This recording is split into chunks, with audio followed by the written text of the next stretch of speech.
Doctor Radha कैसी है? Mister Mohan, हमने अपना काम कर दिया है। फिलहाल तो राधा ठीक है, जख्म काफी गहरे है। ब्लड काफी बहने की वजह से ठीक होने में समय लगेगा। प्रार्थना कीजिए राधा को इन्फेक्शन ना हो। 48 घंटे राधा ने निकाल लिए तो ठीक है, वरना नहीं डॉक्टर साहब, उसे कुछ नहीं होगा, वो ठीक हो जाएगी। देखिए, मैं आपको धोखे में नहीं रखना चाहती।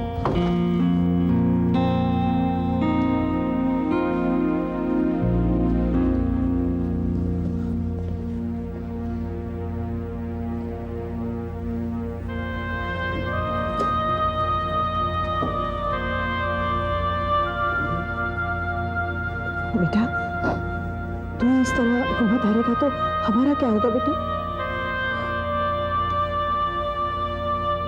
तुमने कल रात से कुछ खाया नहीं। यही रकम मैं तुम्हारे लिए कुछ लेकर आता।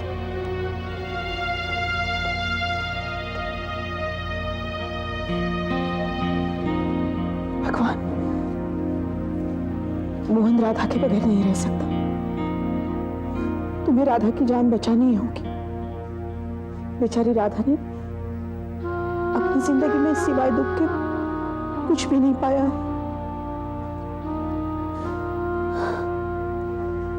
बुआ, कैसी है राधा की तबीयत? बेटा, डॉक्टर साहब ने कहा है कि 48 घंटे के बाद ही असलियत पता चलेगी। उसके लिए प्रार्थना करना बेटा।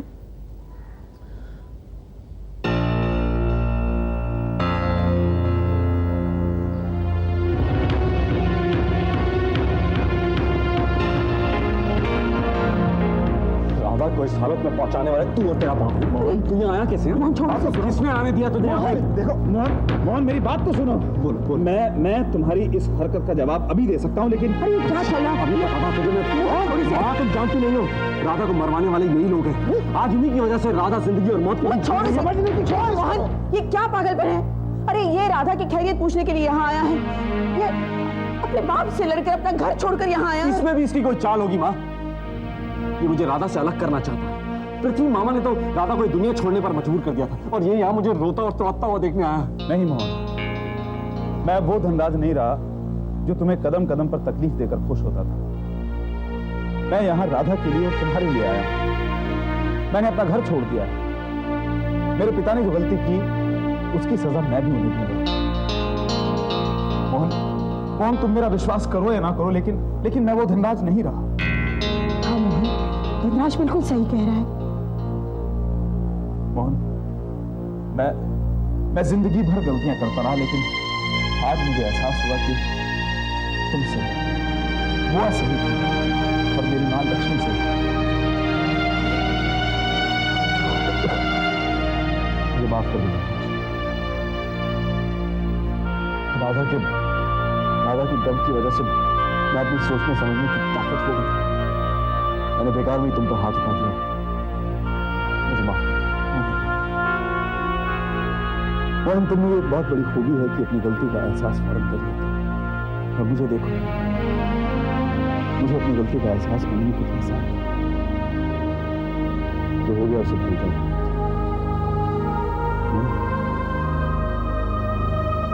अब मुझे राधा से पैसे वैसे नहीं चाहिए। मैं बिना किसी शर्त के उसे तुम्हें सौंप दूंगा।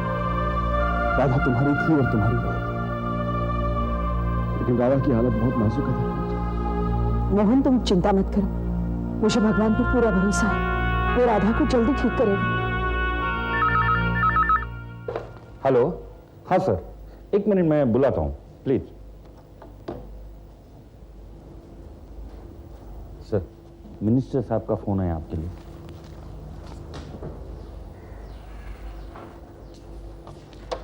हेलो, पृथ्वी बोल रहा हूँ। पृथ्वी जी, मैं बोल रहा हूँ। आपके लिए एक बहुत बुरी खबर है। पंडित के 2 आदमी रामपुर में पकड़े गए हैं। क्या? हाँ, और उन्होंने पंडित और आपके खिलाफ बयान दे दिया है। और यूं ही बता दिया कि आपका प्लान क्या था। अरे, 2 गुंडे बदमाश आदमी एक एमपी के खिलाफ कुछ भी बोलते तो क्या पुलिस वाले एमपी पे हाथ डालेंगे? देखिए, अभी आप जो कुछ भी कर सकते हो कर लीजिए।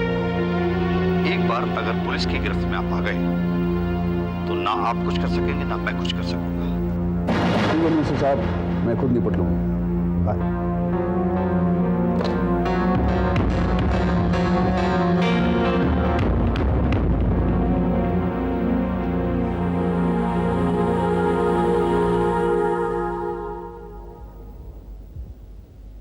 बैठो पंडित, मैं जरा इनसे अकेले में बात करूंगा, प्लीज आप लोग बाहर। Okay sir.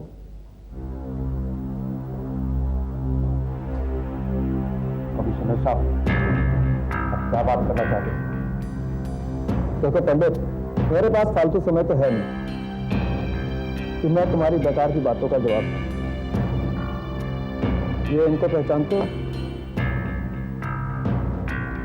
ये तुम्हारे आदमी हैं और इन्होंने अपना स्टेटमेंट दे दिया। जानना चाहोगे कि इन्होंने क्या कहा? कि तुमने इन्हें राधा को मारने के लिए कहा था और तुम्हें सुपारी दी थी एमपी पृथ्वी ने, मेंबर ऑफ पार्लियामेंट। कमिश्नर साहब, ऐसे हथकंडे तो मामूली पुलिस इंस्पेक्टर रखता था। मैं तो इन चक्रों में फंसने वाला नहीं हूं। तो स्टेटमेंट की कॉपी देख रहे हो? अरे पढ़ना जानते हो तो पढ़ो। अगर तुम यह सोच रहे हो कि पृथ्वी तुम्हें बचा लेगा तो ये तुम्हारी गलत फहमी है। वो खुद बचेगा तभी तुम्हें बचाएगा ना। मेरा यहां पर आने का एक ही मकसद था पंडित, अगर तुम शक्तियों के पहाड़ से बचना चाहते हो तो एक ही बात है, अक्टूबर बन जाओ। पुलिस से कॉपरेट करोगे तभी तुम बच सकते हो, वरना पृथ्वी के साथ साथ तो तुम भी गए।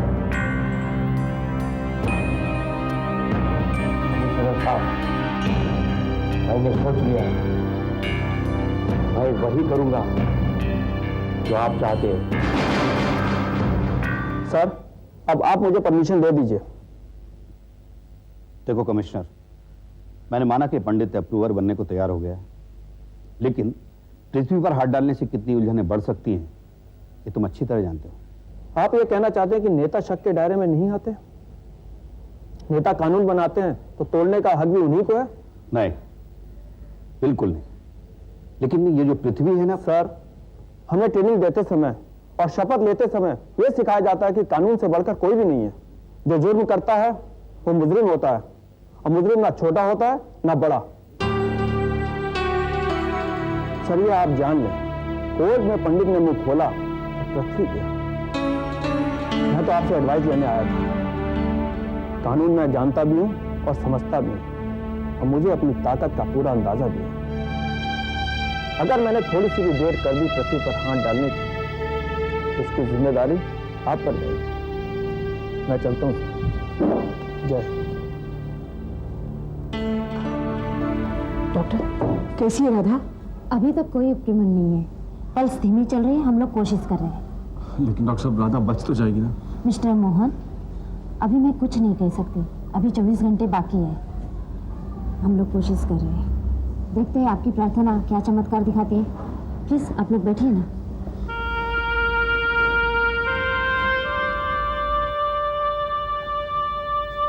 मोहन, तुम घबराओ मत।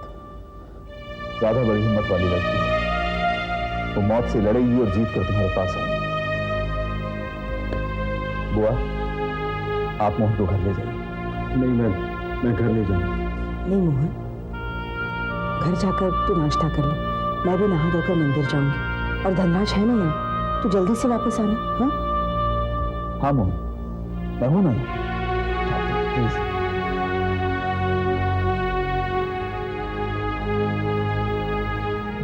मुझे हैरत भी है और ताज्जुब भी है, इसलिए मैंने सोचा कि आपसे मिलकर खुल के बात कर लूं।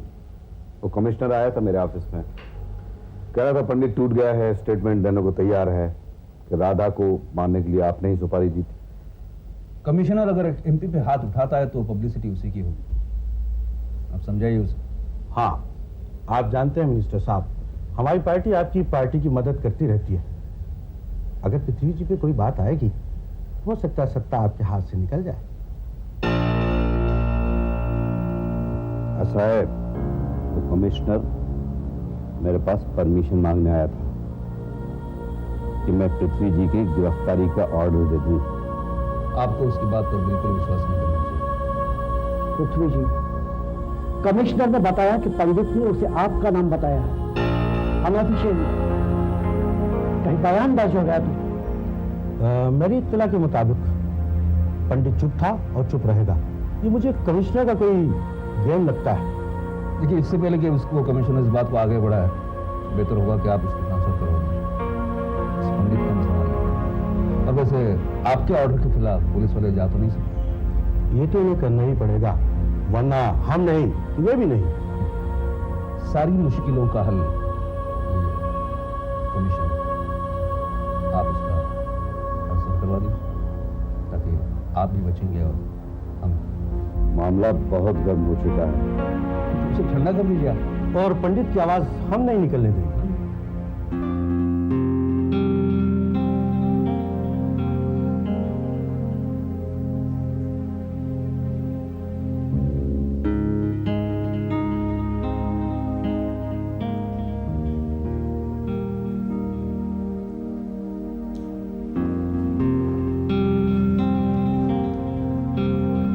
क्या बात है गौरी, बहुत परेशान लग रही हो। सुबह से तुम बुझी बुझी सी हो। मेरा दिल बहुत घबरा रहा है पुरुषोत्तम। तो चलो आज बाहर कहीं घूमने चलते हैं, मेरी छुट्टी भी है, तुम्हारा दिल भी बहल जाएगा। नहीं, मेरा कहीं जाने को जी नहीं करे। हुआ क्या है, बताती क्यों नहीं? मैंने रात को एक बहुत बुरा सपना देखा। मैंने देखा कि राधा को कुछ हो गया है। माँ और भैया बहुत परेशान हैं। तुम और तुम्हारे सपने, एक सपने से डरी हुई हो। तो तुमसे फोन भी नहीं आया, न माँ का न भैया का। पुरुषोत्तम, जरूर कोई गड़बड़ है। टेंस बैठने से अच्छा है कि तुम खुद ही राम को फोन कर लो। लो, फोन ही आ गया। Hello hello. माँ, मैं पुरुषोत्तम बोल रहा हूँ। हाँ बेटा पुरुषोत्तम, यहाँ सब गड़बड़ हो गई है बेटा। क्या हुआ माँ? वो राधा है ना, उसको कुछ गुंडे उठा कर ले गए हैं। सब परेशान है। पुलिस ने गुंडों को तो पकड़ लिया है, लेकिन राधा। क्या हुआ राधा को? राधा को गुंडों ने चाकू मार दिया है।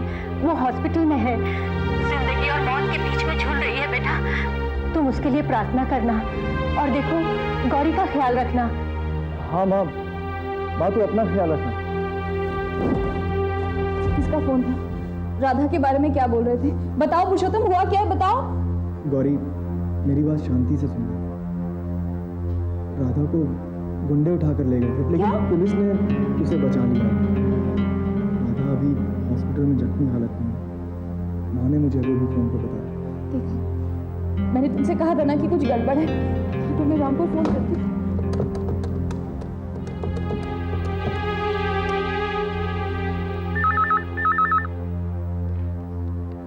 हेलो। हेलो माँ, मैं गौरी बोल रही हूँ। ये राधा के बारे में हमें क्या खबर मिली? हाँ बेटा, राधा हॉस्पिटल में।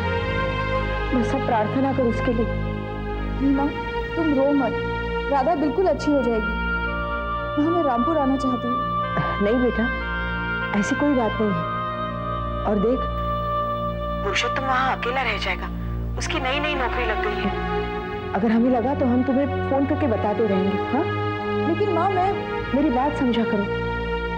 जब सब ठीक हो जाएगा तब हम राधा को लेकर मुंबई आ जाएंगे। ठीक है माँ, मैं फोन करती रहूंगी। ठीक है।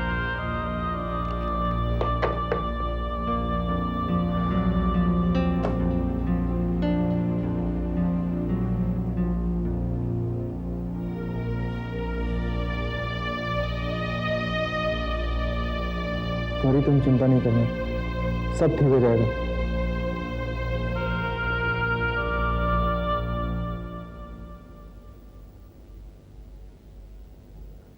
मुझे पता नहीं था अपने आप को मुंबई का डॉन कहने वाला आदमी इतना कमजोर निकले, इतनी जल्दी टूट जाए।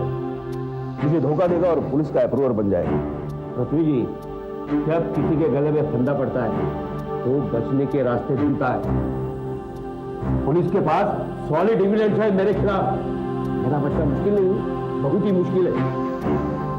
यह रास्ता भी मुझे कमिश्नर ने सिखाया। इसका मतलब तुमने कमिश्नर पे भरोसा कर लिया और मुझे और मेरी ताकत को भूल गए। खैर, इस कमिश्नर को तो मैं बाद में देख लूंगा, लेकिन पहले ये बताओ कि अपना मुंह बंद रखने की क्या कीमत लोगे?